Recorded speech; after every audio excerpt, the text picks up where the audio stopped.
কোনে শুনিব ৰাইজৰ বিননি। মই আহি উপস্থিত হৈছোঁ পশ্চিম ছৈখোৱা শদিয়াৰ অন্তৰ্গতৰে হয় আৰু মই সেই উপস্থিত হোৱাৰ পৰিপ্ৰেক্ষিতত মোৰ সতীৰ্থক এবাৰ অনুৰোধ কৰিম ইয়াৰ এটা পৰিৱেশ দেখুৱাবলৈ। আচলতে প্ৰথমতে প্ৰত্যক্ষ কৰক, এয়া হৈছে বানপানী গৰাখহনীয়াৰ তাণ্ডৱ। প্ৰায় 100খনৰ অধিক গাঁও আচলতে নৈ বুকুত বিলীন হ'ল ইতিমধ্যে আৰু 1998 চনৰ পৰা জীয়াতু ভুগি আছে এই পশ্চিম ছৈখোৱা অঞ্চলৰ ৰাইজে। তাৰ মাজতে সমান্তৰালকৈ দেখিবলৈ পাব মোৰ সতীৰ্থই এইদৰে পৰিৱেশটো দেখুৱাইছে ব্ৰহ্মপুত্ৰৰ বুকুত এইদৰে উভয় নদী হৈ পৰিছে পানী। তাৰ সমান্তৰালকৈ দেখুৱাবলৈ বিচাৰিম এটি মাথাউৰি আৰু এই সতীৰ্থই দেখুৱাব এই মাথাউৰিটোৱে আচলতে এতিয়া নিৰ্ভৰ কৰিছে ছৈখোৱা অঞ্চলৰ পৰা আদি কৰি তিনিচুকীয়া শদিয়াৰ পৰা আদি কৰি সকলো অঞ্চল আচলতে নিৰ্ভৰ কৰিছে এই মাথাউৰিটোৰ ওপৰতে। মই পোনে পোনে যাবলৈ চেষ্টা কৰিম এই গাঁৱৰে যিসকল বাসিন্দা, সেই বাসিন্দাসকলৰ আচলতে মনৰ কথা জানিবলৈ চেষ্টা কৰিম, যিহেতু তেখেতসকলৰ ৰাইজৰ আচলতে এনেধৰণৰ বিননি এখন চৰকাৰে শুনা নাই, অভিযোগ আমি যিহেতু পাইছোঁ সেই সন্দৰ্ভত আমি তেখেতৰ ওচৰলৈ যাবলৈ চেষ্টা কৰিম। কি জনাব দাদা, কেনেধৰণৰ পৰিস্থিতিত আপোনালোকে জীয়াই আছে? কি ক'ম, বৰ দুখ লগা কথা। আপোনালোকে আহিছে, আপোনালোকৰ মিডিয়াৰ যোগেদি মই ধন্যবাদ জ্ঞাপন কৰিছোঁ। আৰু এইটো অসম চৰকাৰ নহয়, গোটেই ভাৰত চৰকাৰ জ্ঞাত এইখন অঞ্চলৰ এই সমস্যা আজি নতুনকৈ হৈ নাই থকা। গতিকে আমি চৰকাৰক এটাই আহ্বান জনাওঁ বা দাবী জনাওঁ, অনুৰোধ জনাওঁ যাতে আমাৰ এই সমস্যাটো যাতে অতি শীঘ্ৰে সমাধান কৰি দিয়ে আৰু ইয়াৰ কাৰণে স্থায়ী সমাধানৰ ব্যৱস্থা কৰে। আমাক কোনো চৰকাৰী আঁচনি নালাগে, আমাক কোনো ধৰণৰ চাকৰি নালাগে, আমাৰ অকল নিজৰ ভেটিখন আৰু নিজৰ মাটিডোখৰ ৰক্ষা দিলেই আমি তেওঁলোকক যথেষ্ট সহায় সহযোগিতা আগবঢ়াম বুলি ভাবোঁ। চৰকাৰ আহে, চৰকাৰ যায়, জনপ্ৰতিনিধি আপোনালোকৰ ওচৰলৈ আহে, জনপ্ৰতিনিধি আহি পিনে আপোনালোকৰ যিসকলে সান্তনা দিয়ে ইয়াৰ আচলতে কাম কৰি যাম বুলি কয়, তাৰ পৰিপ্ৰেক্ষিতত কিবা কাম কৰি গৈছে নেকি? নহয়, চাওক, একচুৱেলি যিসকলে জনপ্ৰতিনিধি তেওঁলোকে নিজৰ ভোট বেংকৰ স্বাৰ্থৰ কাৰণে আহে,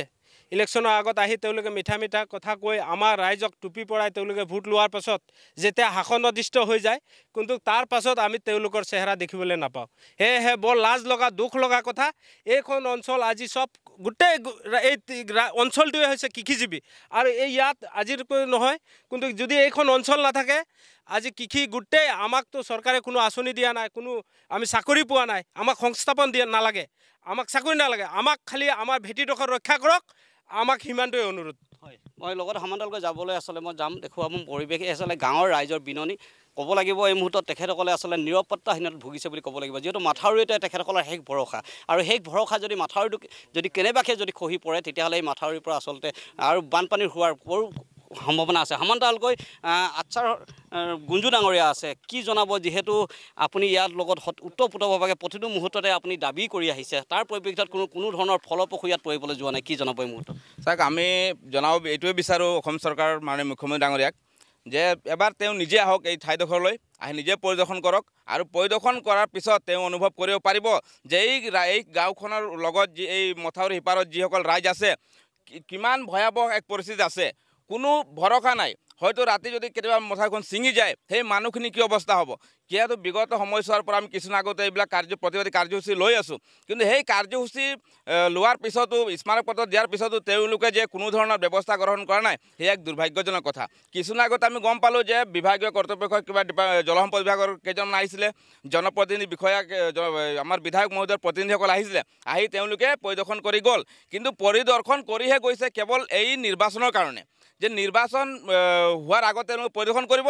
জাষ্ট এইটো এটা ভোট বেংক হয়, যিহেতু এই ৰাইজক ভোট বেংক হিচাপে ব্যৱহাৰ কৰি আছে। তেওঁলোকে আহি ইলেকশ্যনৰ আগত এটা প্ৰলোভন দিলে যে আমি কামটো কৰিম, কিন্তু আমাক তেনেধৰণৰ প্ৰলোভন নালাগে, আমাক স্থায়ী সমাধান লাগে, এই গৰাখহনীয়াৰ স্থায়ী সমাধান লাগে। যদি এই গৰাখহনীয়া সমস্যাটো স্থায়ী সমাধান কৰিব নোৱাৰে তেনেহ'লে কিন্তু আমি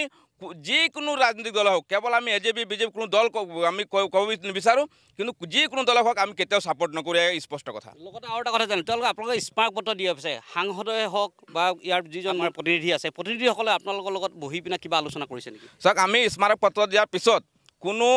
সাংসদ যি কেণ্ডিডেট আছে, প্ৰধান বৰুৱাই হওক বা আমাৰ যি বিধায়ক আছে বলিন চেতিয়া হওক, আমাৰ লগত বহি কোনো ধৰণৰ আলোচনা কৰা নাই। তেওঁলোকক আমি এটাই কথা জনাইছিলোঁ স্মাৰকপত্ৰ দিয়াৰ পিছত, তেওঁলোকে যেতিয়া আলোচনাত আহিব আমাৰ আচ্ছাৰ বিষয়বোৰৰ লগতে বিভিন্ন দল সংগঠনক লৈ আৰু এই স্থানীয় ৰাইজক লৈ আমি এই ঠাইডোখৰতে আলোচনা কৰিম বা আলোচনাত বহিম বুলি আমি তেওঁলোকক জনাইছিলোঁ। তেনে ক্ষেত্ৰত কোনো ধৰণৰ আলোচনা নোহোৱাত আমি এক ক্ষোভ প্ৰকাশ কৰিছোঁ। হয়, হয় ক'ব লাগিব এই মুহূৰ্তত আচলতে তিনিচুকীয়া জিলাৰ শদিয়া বিধানসভা সমষ্টিৰ এই অঞ্চলবাসীয়ে আচলতে দুৰ্ভোগ ভুগিবলগীয়া হৈ আছে বানপানী গৰাখহনীয়াৰ সমস্যাত আৰু লগতে এনেকুৱা যে দেখিবলৈ মোৰ সতীৰ্থই দেখুৱাব এইদৰে খেতি বাতি আচলৰ মাটি ভেটি নৈ বুকুত বিলীন হ'বলগীয়া হৈ পৰিস্থিতিৰ সৃষ্টি হৈ পৰিছে মোৰ সতীৰ্থক দেখুৱাবলৈ এবাৰ অনুৰোধ জনাম বিঘা বিঘা খেতি নদীৰ বুকুত জাহ গৈ আছে আৰু সেই সমান্তৰালকে কিন্তু ইয়াৰ জনপ্ৰতিনিধিৰ কিন্তু আজিলৈকে দৃষ্টিগোচৰ হোৱা নাই ইয়াৰ শ শ মাটি যিহেতু ব্ৰহ্মপুত্ৰৰ বুকুত বিলীন হৈ গৈছে তাৰ পৰিপ্ৰেক্ষিতত কোনো ধৰণৰ কিন্তু জনপ্ৰতিনিধি পৰা নাই কিয় পৰা নাই সেই সন্দৰ্ভত আমি স্থানীয় আৰু এজন ব্যক্তি আছে মই তেখেতসকলৰ গাঁৱৰ ব্যক্তি আছে মই তেখেতৰ পৰা জানিব বিচাৰিম কি জনাব মনৰ কথা মই ক'বলৈ আছোঁ শুনক আজি ফেলাইৰ ভিতৰত আজি গোটেই গাঁও গুচি গ'ল অলপমান থাকি গ'ল এতিয়া বহাগ মাহ চলিছে আৰু আহাৰ শাওণ মাহতে কি হ'ব মানুহ অৱস্থা বহুত বেয়া হৈ আহিব আৰু এইবোৰ যে গৰাখহনীয়া যে আজি মুঠুৰি চাপি গ'ল এই মুঠুৰিটো যদি গুচি যায় আজি কিমান লাখ লাখ মানুহৰ অৰ্থহীন হৈ যাব কাৰোবাৰ চাকৰি নাই কি কৰি খাব চব খেতি কৰা মানুহ তাৰপিছত খেতি কৰা মানুহৰ যে আপোনাৰ এনেকুৱা যদি যায় তাতে অৱস্থাহীন হৈ আহিব চৰকাৰে এইবোৰ কেলে দায়িত্ববান যে এইবোৰ চিন্তা কেলে নকৰে আজিলৈকে গৰাখহনীয়াটো জানে চিন্তা কৰি চাওক যে ইমান মাটি যে আপোনাৰ গুচি গৈ আছে আজি মাটি ফাইদা হয় জানো মানুহ ফাইদা হয় আজিকালি চৰকাৰে এইবোৰ কৰিব নোৱাৰিলে কেলে চৰকাৰে পাৰে এইটো হয় লগতে ক'ব লাগিব হয় মোৰ সতীৰ্থক আৰু এবাৰ দেখাম এই আচলতে ব্ৰহ্মপুত্ৰ নদী এই ব্ৰহ্মপুত্ৰ নদীখনেই এতিয়া কালৰূপ ধাৰণ কৰিছে আৰু কোন মুহূৰ্তত কেনেদৰে আচলতে এই মাথাউৰি ভাঙি যাব তিনিচুকীয়া জিলাৰ শদিয়া বিধানসভা সমষ্টিৰ